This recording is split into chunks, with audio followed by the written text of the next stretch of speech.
Hey guys, let's get more news about Lakers, but first, don't forget to subscribe and leave your like. Skip Bayless blames Luka Doncic's lack of defense for Lakers' embarrassing loss to Jazz. Heading into Wednesday night's contest against the Utah Jazz, the Los Angeles Lakers appeared poised to come out on top. The Lakers had won each of their last 6 games prior to Wednesday's contest and were taking on a Jazz team that they beat by 19 points on Monday night. However, in a surprising turn of events, Los Angeles saw its winning streak come to an end on Wednesday night. Some lackluster play from the Lakers on the defensive side of the ball seemingly played a part in the loss, as Los Angeles gave up a whopping 131 points to the Jazz. Longtime sports personality Skip Bayless took to X and blamed Luka Doncic and his porous defense for the Lakers' ugly loss. Justified or not, Doncic has developed a reputation as someone who doesn't always give his all on the less glamorous side of the floor. That narrative grew especially loud after the Dallas Mavericks fell to the Boston Celtics in the 2024 NBA Finals. Boston often attacked Doncic when it was on offense, and the Slovenian had a number of lapses trying to stick with the Celtics' talented guards and wings. But the fact that the Lakers couldn't string together stops against the Jazz on Wednesday might have less to do with Doncic's room for improvement as a defender and more to do with them feeling the absence of star big man Anthony Davis. The rationale for the Lakers' decision to move Davis in a trade for Doncic is clear, but Davis was the glue that held the team together on defense. He led the way for Los Angeles in defensive rebounds and blocks per game before he changed teams. Frankly, the Lakers have struggled on the defensive end since the start of the month, as Los Angeles has given up 110-plus points in all but one game in that span.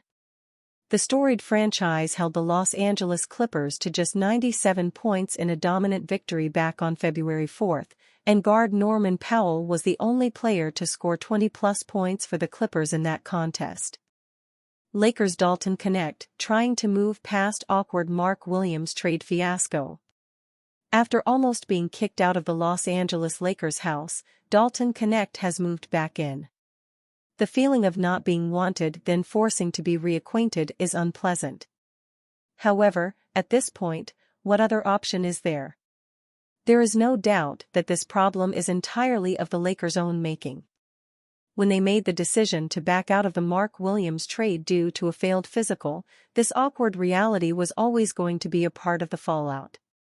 After missing time while getting settled back in with the organization, Knecht made his return on Wednesday night against the Utah Jazz. That game was a rotten night, overall, for the Lakers as they were beat 131-119 by one of the worst teams in the Western Conference. However, their rookie played admirably in his return. Knecht finished the loss against the Jazz with 10 points, shooting 3 of 7 from beyond the arc, during the 17 minutes he played off the bench. The former Tennessee product will now, hopefully, have the opportunity to take his mind off the awkwardness and enjoy his spot as a part of NBA All-Star Weekend. Knecht will be featured in the Castrol Rising Stars event on Friday night as a member of Team Chris. The Lakers sharpshooter sat down and spoke to the media for the first time since returning to Los Angeles. ESPN's Dave McMenamin did a great job capturing how open Knecht was about his feeling revolving around the rescinded Williams trade. "It was hard," Knecht told McMenamin. "I got drafted here, so LA means a lot." Knecht continued, "Rob called me and said, 'You're coming back.' I was just excited to go out there and hoop, no matter where I was going. I told that to JJ Redick and Rob Pelinka. I get it's a business, so at the end of the day, I told them, let's just go play basketball." It sounded like the first-year scorer was ready to move past whatever tough feelings may have been had with regard to the situation. This was certainly not a standard part of the rookie experience, but it was a certain type of welcome to the NBA moment for Knecht. As the 23-year-old gets reacclimated to his bench role in Los Angeles, Knecht promised to compete and play hard. The talented scorer sounded like he wants to stay put, now that he's back, but Knecht also explained, "Whatever happens, happens." NBA rumors, Lakers Knicks trade that never was, Kings sign number 1 pick, Paul George's excuse. The past few weeks in the NBA have been filled to the brim with chaos, injuries, blockbuster trades, and unexpected roster moves have left fans on edge. With the playoff race heating up, every team is looking for an edge. Let's break down 3 of the biggest storylines from around the league. The Los Angeles Lakers and New York Knicks entered the trade deadline with 2 very different goals. New York wanted to bolster its bench depth, while LA sought a reliable big man to solidify its frontcourt. Surprisingly, they nearly filled each other's needs in a deal that never came to fruition. According to ESPN's Dave McMenamin, the Lakers considered acquiring Knicks center Jericho before New York ultimately traded him to Milwaukee. With Mitchell Robinson sidelined, the Knicks were actively shopping Sims, leaving many to wonder what LA would have sent back in return. For the Lakers, this trade made perfect sense. Their center rotation has been a glaring weakness, with Jackson Hayes and Alex Len failing to impress. Sims, though not a game-changer, at least would have provided athleticism and rim protection. However, since joining Milwaukee, Sims has yet to make an impact, logging 0 minutes under Doc Rivers. Meanwhile, the Knicks await Robinson's return, expected March 1st, as the Lakers are left relying on Len. Will this missed opportunity come back to haunt LA? Only time will tell.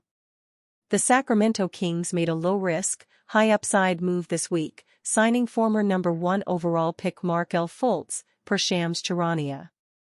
Fultz, 26, remained a free agent all season due to injury concerns, last playing for the Orlando Magic, where he averaged 7.8 points, 2.8 assists, and 1.0 steals in 21.2 minutes. For Sacramento, this signing makes sense. After trading De'Aaron Fox, they've relied on Malik Monk as their primary ball handler, a role he's not accustomed to. While the team is thriving with a 3-game win streak, Fultz provides depth and size as they gear up for a playoff push. Though his injury history is a red flag, if Fultz can stay healthy, he could be a valuable addition to a Kings squad looking to solidify their postseason spot. The Philadelphia 76ers season has gone off the rails. With Tyrese Maxey, Paul George, and Joel Embiid all dealing with injuries, the Sixers find themselves 11th in the East, a stunning fall for a team with title aspirations. Maxey has been electric when healthy, but Embiid's frustrating injury saga and George's poor play have left Philly fans in disbelief. George hit a new low in the Sixers' loss to the Brooklyn Nets, scoring just 2 points on 1 of 7 shooting in 37 minutes. When asked about playing without Embiid, his response wasn't exactly reassuring. It's still a work in progress. Still learning, figuring him out, figuring out spacing. I'm optimistic we'll get it. The numbers tell a different story. In his last 5 games, George is averaging just 10.2 points on 39.6% field goal shooting, unacceptable for a player on a 4-year, $212 million contract. To make matters worse, George is now blaming an extensor tendon injury in his left pinky finger for his struggles, claiming it's affecting his shooting and ball handling. If that's truly the case, the Sixers might be better off shutting both George and Embiid down, because right now, this process looks more broken than ever. And you fan? What do you think of Jericho Sims' situation? Leave your opinion in the comments.